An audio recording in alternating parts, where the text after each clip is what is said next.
Tank carries the power. He's sneaky. Explosive.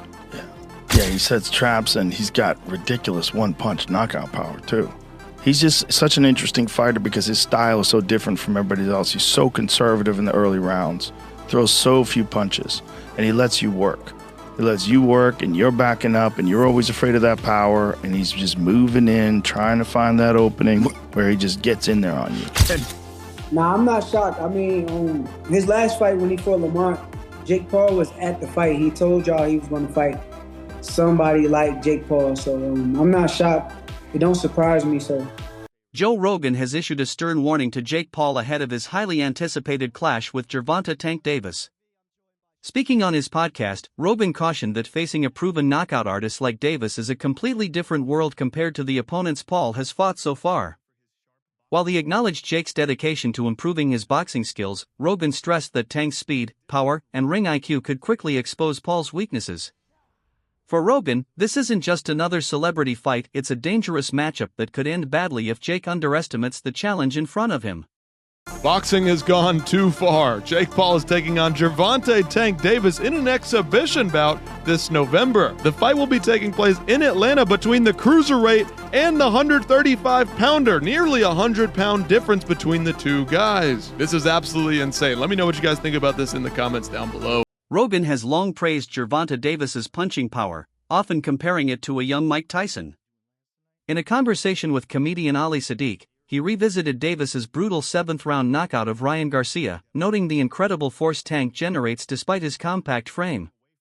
Rogan emphasized that there's nothing particularly special about his physique, which makes Davis's knockout power even more deceptive.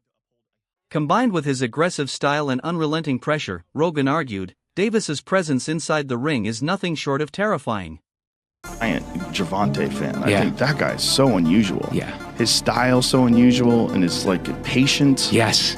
Yeah. The Leo Santa Cruz fight was really something for me because Leo Santa Cruz is a technician. He's great, Mexican style, but he's also a technician. And that fight was very close before Tank stopped him. Yeah. But he has that power that can end it. Well, he finds these openings and he sees them, but he doesn't go after them right away. He waits for the right time. He's so patient. Right. Like when you watch the early rounds of his fights, he's like at a world champions that are competing today at the highest level. He probably has the lowest punch count in the early rounds. Yeah. Because he just wait, but he also knows he's got that nuclear option that if he can fucking crack you, most likely he's going to take you out. He's got massive confidence in that. I like watching someone who's exceptional at it. Where it's just like the technique is so dialed in. Yeah. You know, there's guys that like Gervonta Davis is like that. Their technique's so dialed in that when you watch them uncork, it's like, oh my God, the efficiency of it. And so I was just a giant fan of the guy.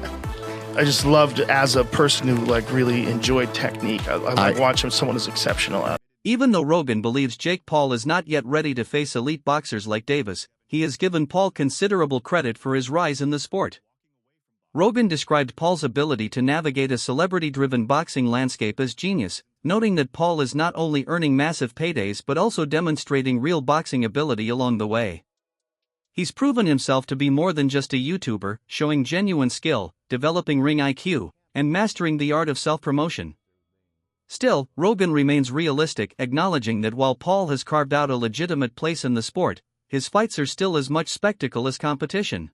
But is this Logan Paul, is he a legitimate boxer? A legitimate boxer, yes. People mocked me when I was saying that before, but now I think people are coming around. And the way I look at it, I say, if this kid was not a YouTuber, if he wasn't some guy that you knew from the time he was 16 years old on YouTube, and you just saw him box, and you saw him knock out former UFC champions, you saw him beat legitimate boxers, or beat athletes, and beat a bunch of MMA fighters, you'd go, this kid can fucking fight. He knows how to fight. Nothing he's doing looks wrong. He's not sticking his head straight up in the air and winging punches with his eyes closed. He's fighting well. He looks good. And if he was just an up-and-coming boxer that was this exciting, highly promotable, really good at selling fights, you'd be like, this kid's the future. He's really something special. If Jake Paul wasn't Jake Paul, if he wasn't this YouTube guy, he was just a boxer, and you see a boxer knock out the former UFC welterweight champion, not just the former, but one of the best ever, knock him out with one punch like that, like, oh man, have you seen this Jake Paul dude coming up? He's fucking for real. Because nothing about watching him fight, to me, screams like he's in over his head. Nothing. He looks like a real boxer. A major part of this fight's intrigue comes from the stark physical differences between the two men. Jake Paul, standing 6 feet 1 inch and weighing around 199 pounds, competes as a cruiserweight.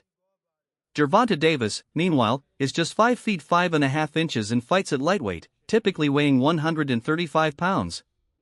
This nearly 60-pound gap has sparked serious concerns about both fairness and safety. Despite the mismatch, both fighters agreed to the exhibition, with Paul reportedly set to cut down slightly, targeting 195 pounds, to make the contest appear more competitive. Jake Paul versus Gervonta Davis is official. A lightweight takes on a heavyweight, a bit insane, a big size difference, but also a speed difference. I want to talk about this fight, get my picks and predictions for how it's going to play out, and basically just let's run it.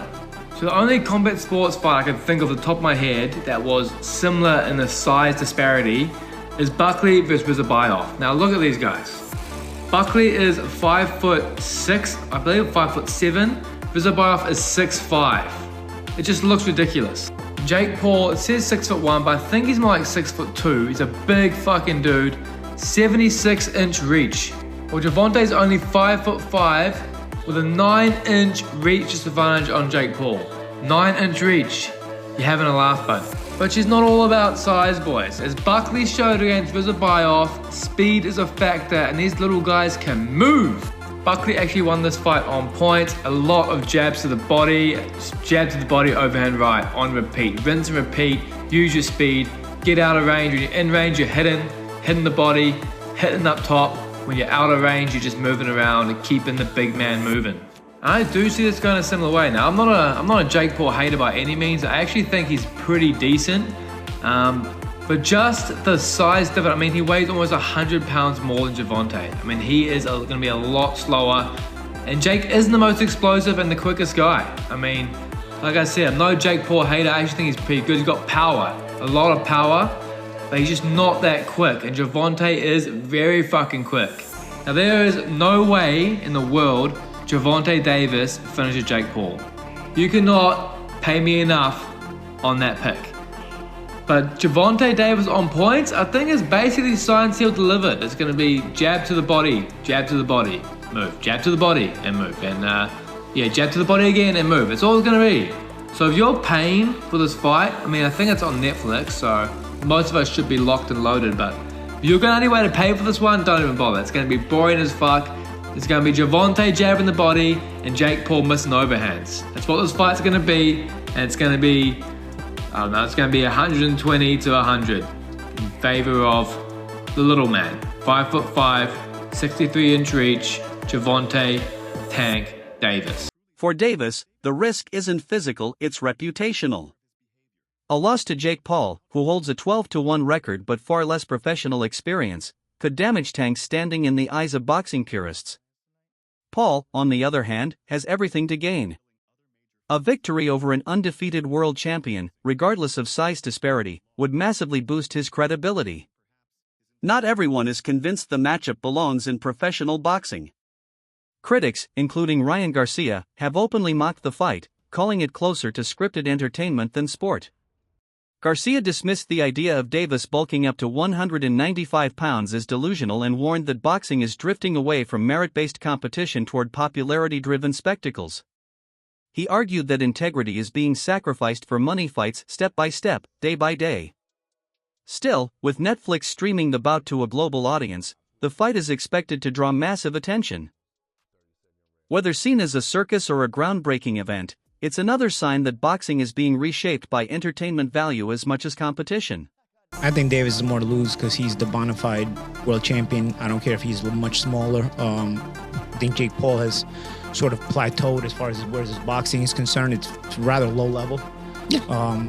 He's big, he's physical, he's strong, he can hit. So there is that risk. Davis, at lightweight, you're in a moment where it's too physical for you, you can clinch. against the heavyweight, where you clinching? You ain't getting out of that corner just clinching anymore if you run out of space. You know what I mean? So it's interesting. But Davis, listen, there's a lot of talking points that I'm sure we'll get into when this gets closer to the fight. Davis can still punch a lightweight. Can he drop a heavyweight? You know, there's a lot to gain there, right? If Davis knocks... The answer is yes. If Davis drops Jake on his ass, as much as Davis is the one with more to lose, it's still a highlight moment. A visual that will stay forever. Yeah, but if you get dropped, even if you're smaller, you're still a world champion in multiple weight classes. If you get dropped, you know, what's the look? What's the feel?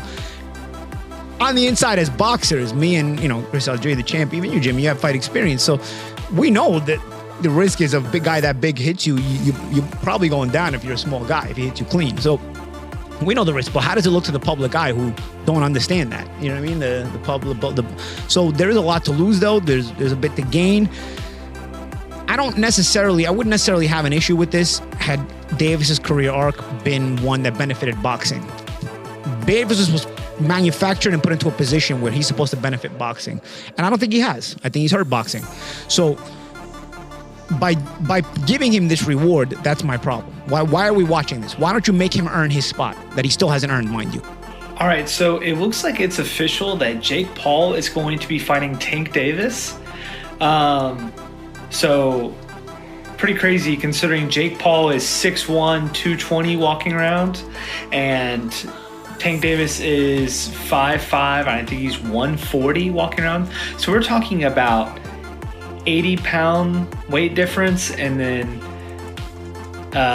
8 inches of height. You know, everyone's been telling Jake Paul that he needs to fight real fighters in their prime.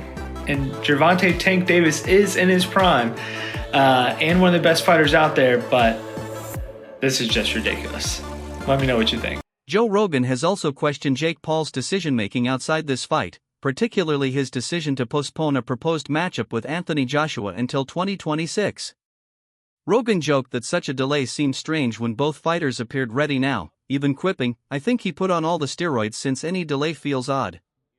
For Rogan, the postponement feels less about preparation and more about hidden motives. Despite Paul's clear size advantage over Gervonta Davis, many boxing insiders still expect Tank to deliver the knockout. Former world champion Sean Porter boldly predicted a KO win for Davis, saying, "I'm betting on Tank." You'd be surprised. Analysts largely agree Davis's speed, elite ring IQ, and devastating knockout power are seen as more than enough to counter Paul's physical advantages. Boxing insiders remain divided on the matchup itself. Some argue that it undermines the sport's integrity, while others admit its financial and promotional value is undeniable in today's entertainment-driven boxing landscape. What Gervonta Davis did for your preparation? You know what? I think getting him on the back end of the sparring was more so to make sure the eyes and the focus and everything's there. He is one of the sharpest boxers I've ever been in the ring with, and I'm sure it won't change. It won't change much after being in the ring with Terrence. I would imagine that Terrence will be the sharpest, but that boy Tank is sharp. What do you think? Will Tank Davis knock out Jake Paul? That's a question that many people are asking now that they're actually set to fight November 14th. Most people think that the weight disadvantage is going to play a major role in how this fight's going to turn out. Personally, I could kind of see a knockout. We already saw how Logan Paul and Floyd Mayweather did, and that was like the same type of weight difference, I believe. Also, on top of that, any punch could be a knockout shot. It just has to be placed well with time, and we know that Tank has explosiveness and amazing timing and accuracy. So at the end of the day, it's always possible. But do I think that's going to happen? Probably not. I think it's just going to be another Jake Paul decision fest match. I don't think that anything super exciting is going to happen, but it is kind of interesting to think about. Let me know what you think in the comments below. If you do fight, what weight would it be at? 195. It would be an exhibition. Okay, so it was going to be an exhibition, not sanctioned, but no restrictions. You can knock each other out and shit like that. It was going to be at a catch weight of 195 pounds, 10 rounds, 3 minutes. I've been trying to figure this out. Why was I a Tank hater for wanting to see Tank go up 5 pounds to get some smoke with like Teofimo Lopez or something? I just wanted to see him go up 5 pounds and fight Teofimo Lopez. And all of you are saying, you want Tank hurt, Showbiz. You a hater. You want him hurt. Then I'm convinced, okay, he's too small, but he can fight Jake at 195? UFC legend Daniel Cormier was stunned by the announcement of Jake Paul versus Gervonta Davis, pointing to the massive 60-pound weight gap as the most shocking element. Speaking on The Herd with Colin Cowherd, Cormier admitted the fight feels more spectacle than sport, but still labeled Davis the betting favorite, citing his proven skill set over Paul's promotional power. Meanwhile, Georges St-Pierre reflected on Paul's trajectory in boxing, warning him not to dwell on past setbacks like his loss to Tommy Fury. Drawing from his own experience after losing to Matt Serra, GSP cautioned that obsessing over revenge can be dangerous and distracting. At the same time, St-Pierre praised Paul's growth, especially his disciplined performance against Anderson Silva. He highlighted Paul's sharp bodywork, solid defense, and developing ring IQ, while also acknowledging his impressive business acumen. Though he stopped short of calling Jake elite, St-Pierre credited both Paul brothers as hard-working athletes who capitalized on opportunities in a new social media era. Yo, so Jake Paul is fighting Gervonta Davis. I'm serious. It's real. 199 in Paul's last fight, 133.8 for Davis in his last fight. I discussed that and so much more at 5 p.m. Eastern, 2 p.m. Pacific at my YouTube channel. The link will be in my bio, but hey, I thought he was going to fight Anthony Joshua. How do you end up from Anthony Joshua to Tank Davis? I discussed. My brother has an 11-1 boxing record. The one came from a guy by the name of Tommy Fury. Yeah, watch that fight. Jake, obviously, super hungry kid, wants to avenge that loss, but Tommy won't take the fight. When I lost to Matt Serra, I was obsessed of revenge. So one of the sport psychologists, he made me take a brick and wrote the name Serra on it. So he made me carry a freaking brick in my training bag. Until the point I couldn't take it anymore. He made me go to the Saint Laurent River and he made me throw the brick. When I did this, it kind of releases me. But my point is that it's awful and it must stink like fucking crazy. But you need to focus on the next task because that could be a big mistake. Boxing great Carl Froch didn't hold back, blasting the Paul vs. Davis fight as a full-blown mockery of the sport. Froch argued the matchup proves nothing, dismissing Paul's previous high-profile opponents like Mike Tyson and Julio Cesar Chavez Jr. as washed-up names. He even went as far as to say, for the sake of boxing, I'd gladly come back just to knock Paul's teeth down the back of his throat. In Froch's eyes, this fight is less about boxing and more about spectacle. Critics have echoed this sentiment, calling it a calculated money grab built on weight disparities, exhibition rules, and streaming hype rather than competitive legitimacy.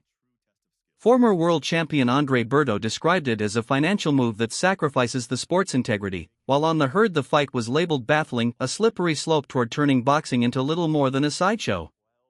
Even Ryan Garcia joined the chorus, calling the bout a joke and comparing modern boxing to WWE-style entertainment. Just here at Los Naranjos in Viva, España, and I found out that Gervonta Davis is now fighting Jake Paul. So Jake Paul was supposed to be fighting AJ. Eddie Hearn announced 99% done, which we've just spoke about. What next for AJ? Potentially Jake Paul. But it now looks like that Jake Paul is fighting one of Anthony Joshua's legs. He's fighting Gervonta Davis, somebody who's a quarter of his size. I don't even know what's going on. Has Eddie Hearn been played? Let me know what you think, but the AJ fight with Jake Paul's finished.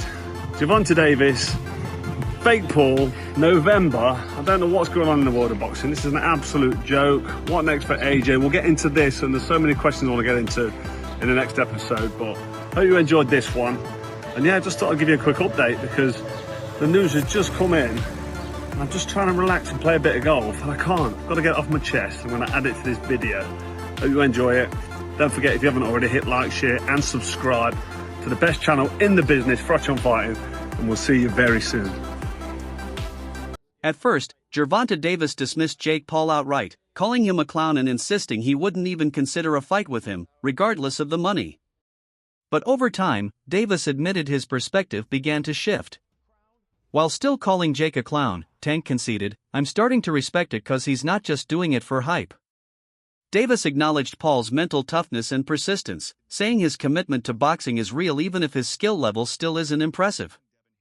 For Tank, The respect comes not from Paul's achievements, but from his willingness to put in the work and prove he's taking the sport seriously. How about Jake? What do you think of Jake? Clown. He's a clown. I know that Jake can't fight. He can't fight. So would you look at it as a joke if your team was like, yo, we want you to fight Jake Paul? Would you be like, come on, man? I laugh at him. You want me to fight him? At first, I didn't like how Jake Paul was coming because of how he was making it look. But now that I see that, I feel as though he's still a clown because that's his personality. I'm starting to respect it because he's not doing it like for the hype. He was really like trying to be a boxer. I think that he's decent. Yeah. Like he's good. I mean, he's not good, but he's going that way. Is he better than you thought he'd be? Yeah. Gotta be mentally tough to be in a box. So that's why I don't take that away from some fighters or some people that want to jump into the sport. So just show how tough you are. That's how it should be. What do you think about Jake Paul stepping into the ring with Gervonta Tank Davis despite the enormous weight difference? Let us know your thoughts in the comments below.